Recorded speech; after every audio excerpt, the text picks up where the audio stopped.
Hello students, how are you? I hope you all will be fine. Welcome to my YouTube channel Kiran Punia. Let's start our study with smiley face and fresh mind. आज हम start करेंगे exercise 7.2 के question number 2 and 3. Question number 1 हमने कल discuss किया था. आज हम क्वेश्चन नंबर 2 एंड 3 डिस्कस करते हैं. क्वेश्चन नंबर 2 है हमारा स्टेट ट्रू और फॉल्स. हमें नीचे स्टेटमेंट गिवन है और हमें बताना है कि ये स्टेटमेंट ट्रू है या फॉल्स है, बट हमें विद रीज़न बताना है कि उसके ट्रू होने का रीज़न क्या है और अगर वो फॉल्स है तो उसका रीज़न आपके पास क्या है. स्टार्ट करते हैं हम हमारी फर्स्ट स्टेटमेंट से. Cube of any odd number is even. इन्होंने बोला है कि किसी भी ओड नंबर का जो क्यूब है वो आपके पास इवन होता है. अब आप कोई भी ओड नंबर ले लो. इन्होंने ये बोला ना कि ओड नंबर का क्यूब, तो ओड नंबर ले लिया आपने. 3 ओड नंबर है ना, 3 का क्यूब क्या होता है? 3 3 ज़ा 9, 9 3 ज़ा 27. क्या आया? ओड है या इवन? ओड है 27, तो क्योंकि 2 की टेबल में नहीं आता है, ओड नंबर है. सो आपका रीज़न क्या हो गया? फॉल्स. क्योंकि आपने तो ये तो बोल देना कि ओड नंबर का क्यूब क्या होगा? इवन होगा. बट आपके पास क्या आ रहा है? ओड नंबर का क्यूब ओड ही आ रहा है. False because 3 is a odd number and its cube is also odd number. इसका क्यूब भी आपके पास ओड नंबर आ रहे हैं, तो आपका क्या होगी? स्टेटमेंट फॉल्स होगी. अब हम बात करते हैं सेकंड स्टेटमेंट की. A perfect cube does not and with 2 zeros. कोई परफेक्ट क्यूब जो नंबर होगा वो क्या नहीं होगा? 2 zeros के साथ कभी भी एंड नहीं होगा. लास्ट में 2 0 नहीं आएंगी परफेक्ट क्यूब नंबर की. पहले तो हम ये देखते हैं कि सबसे छोटा परफेक्ट क्यूब नंबर कौन सा है हमारे पास जिसमें ओनली ज़ीरोज़ आती है. और इसके लिए आपको क्या करना पड़ेगा? सबसे छोटा ज़ीरो वाला नंबर देखिए आप कौन सा है? 10 है. 10 से पहले तो 1 2 3 5 सिंगल डिजिट आती है, किसी में ज़ीरो आती ही नहीं, क्योंकि ज़ीरो किसके क्यूब में आता है? ओनली ज़ीरो वाले नंबर के क्यूब में आता है. तो आप क्या फाइंड आउट करेंगे? 10 का क्यूब, क्योंकि सबसे पहले 10 में ही ज़ीरोज़ आएंगी 10 के क्यूब में. उसके बाद तो 20 30 40, बट इनमें तो ज़्यादा बढ़ती जाएंगी ज़ीरोज़. तो आप स्टार्ट किससे करेंगे? 10 से. 10 का क्यूब होता है 1000. अब सबसे छोटा ज़ीरो वाला नंबर है ना, उसी में कितनी ज़ीरो आ रही हैं? 3. तो 2 की तो पॉसिबिलिटी ही नहीं रही आपके पास. और इन्होंने क्या बोला था? A perfect cube does not and with 2 zeros. कि परफेक्ट क्यूब है वो कभी भी एंड नहीं होगा 2 zeros के साथ. तो इनकी बात सही है, क्योंकि कम से कम 3 ज़ीरो तो मिलेंगी ही मिलेंगी आपको परफेक्ट क्यूब वाले नंबर में. ठीक है, बिकॉज आपने सबसे छोटे ज़ीरो वाले नंबर का क्यूब किया तो भी आपके पास 3 zeros आए. तो आपका क्या आ जाएगा? True. Because cube of the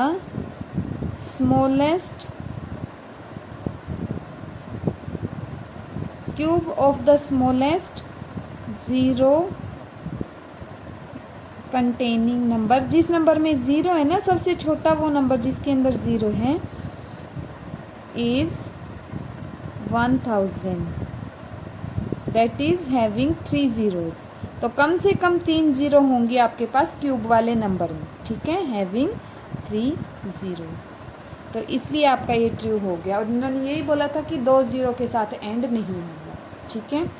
third part है there is no perfect cube that ends with 8. आपके पास कोई भी ऐसा परफेक्ट क्यूब वाला नंबर नहीं होगा जो 8 के साथ एंड करेगा. अब आप क्या करेंगे?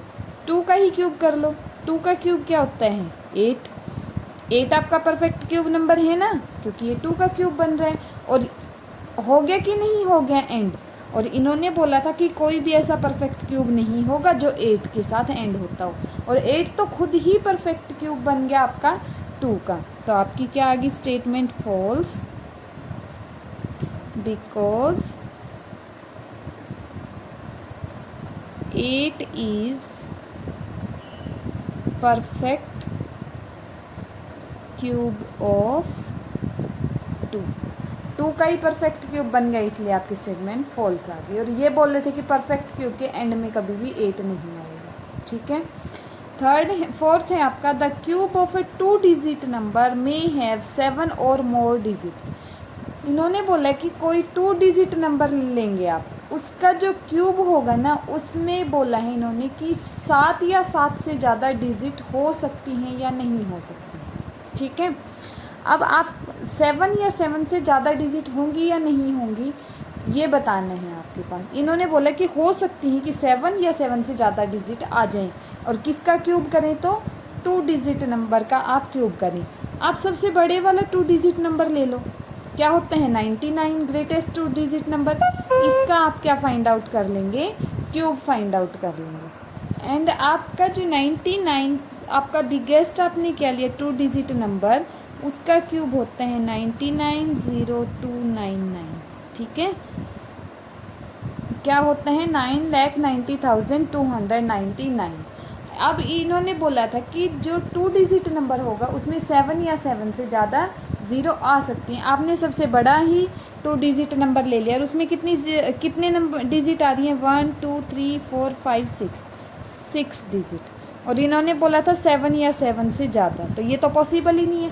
सबसे बड़ा ही जब आपने चेक कर लिया, सबसे बड़े के क्यूब में आपके पास 6 डिजिट हैं, तो उससे छोटे में तो कम ही डिजिट आएंगी, तो आपका आंसर होगा false, because the cube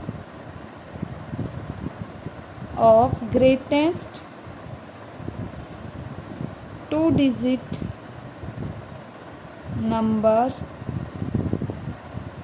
containing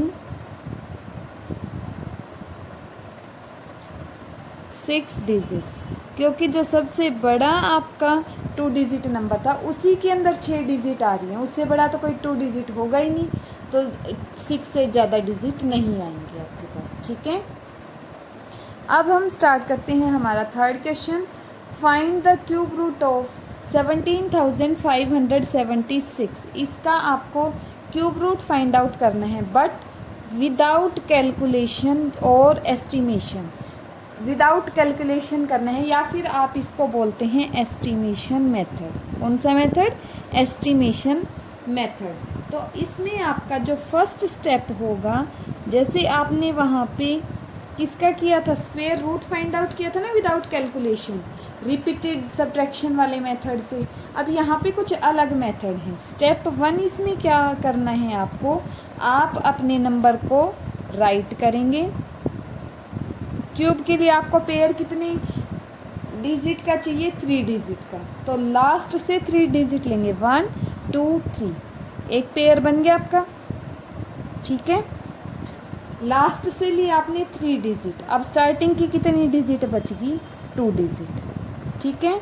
अब आपका सेकंड स्टेप क्या होगा, आप लेंगे ये लास्ट की 3 डिजिट 576, और 576 में लास्ट डिजिट क्या बन रही है 6, और 6 किस नंबर के क्यूब में आता है, 6 किस नंबर के क्यूब में आता है 1 से लेके 9 तक, 6 के क्यूब में आता है ओनली। क्योंकि आपने जब क्यूब वाली टेबल की होगी तो एक चीज़ ध्यान की होगी, जैसे 1 का क्यूब 1, 2 का क्यूब 8, 3 का क्यूब 27, 4 का क्यूब 64, 5 का क्यूब 125, 6 का cube 216।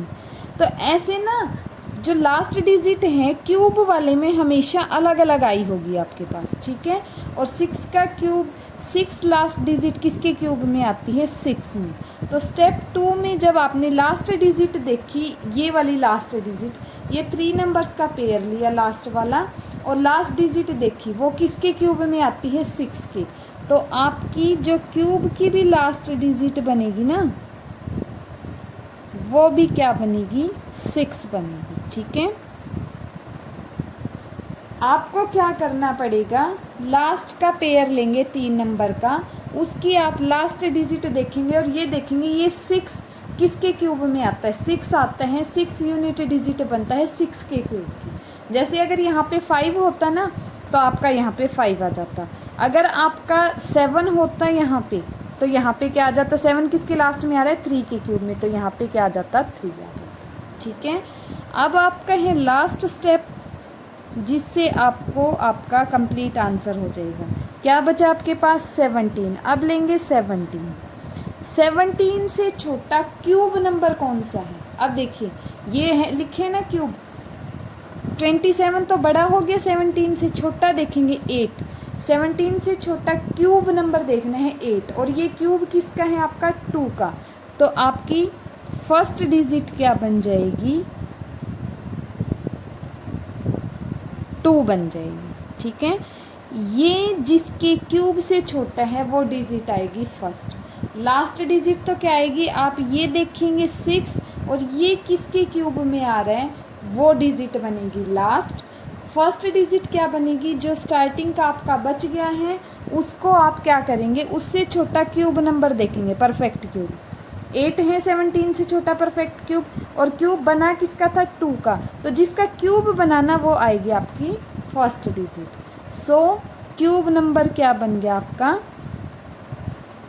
First digit 2, last digit 6।